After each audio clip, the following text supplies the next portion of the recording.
வணக்கம்.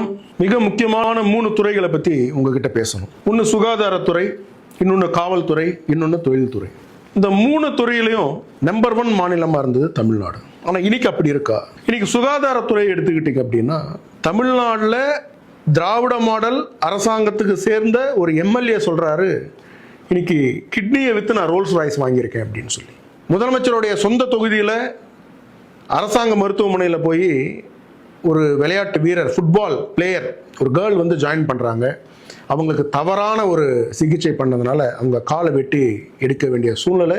பிறகு அவங்க இறந்துட்டாங்க. உங்களுக்கு ஞாபகம் இருக்கும்னு நினைக்கிறேன். அடுத்தது காவல்துறை. காவல்துறையை பற்றி நான் சொல்லி தான் உங்களுக்கு தெரிய வேண்டிய அவசியம் இல்லை. இன்னைக்கு நியூஸை ஓப்பன் பண்ணால் தெரியுது, குற்றங்கள், கொலை, கஞ்சா, ட்ரக்ஸு எங்கே பார்த்தாலும். ஸோ இன்எஃபிஷியண்டான ஒரு காவல்துறையாக மாற்றி வச்சிருக்கிறாங்க இந்த திராவிட மாடல் அரசாங்கம். பெண்களுக்கு பாதுகாப்பு இல்லை, குழந்தைகளுக்கு பாதுகாப்பு இல்லை, பெரியவங்களுக்கு பாதுகாப்பு இல்லை, தமிழகத்துக்கே பாதுகாப்பு இல்லை. ஒரு காலத்தில் ஸ்காட்லாந்து போலீஸுக்கு நிகராக இருந்த ஒரு காவல்துறையை இன்னைக்கு இந்தியாவிலே இன்எஃபிஷியன்ட் போலீஸாக மாற்றி வச்சிருக்கிறாங்க. அடுத்தது தொழில்துறை.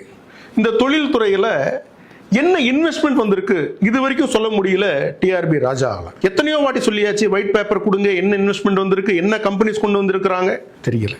கூகுள் போன்ற மிகப்பெரிய நிறுவனங்கள் தமிழ்நாடு வரணும்னு நினைச்சாங்க, ஆனால் பக்கத்து மாநிலம் ஆந்திராவுக்கு போயிட்டாங்க. எதுக்கு போனாங்கன்னு கேட்டால் எல்லாருக்கும் தெரியும், கமிஷன், கலெக்ஷன், கரப்ஷன். ஸோ இதனால் இந்த துறையும் இன்னைக்கு ரொம்ப இன்எஃபிஷியன்ட் ஆயிடுச்சு. ஸோ எப்படி தான் இனி வேலை வாய்ப்பு கிடையாது, பாதுகாப்பு கிடையாது, சுகாதாரம் கிடையாது அப்படின்னா இவங்களுக்கு தான் நீங்கள் வாக்களிக்க போறீங்களா? சிந்தித்து வாக்களிங்க. நன்றி, வணக்கம்.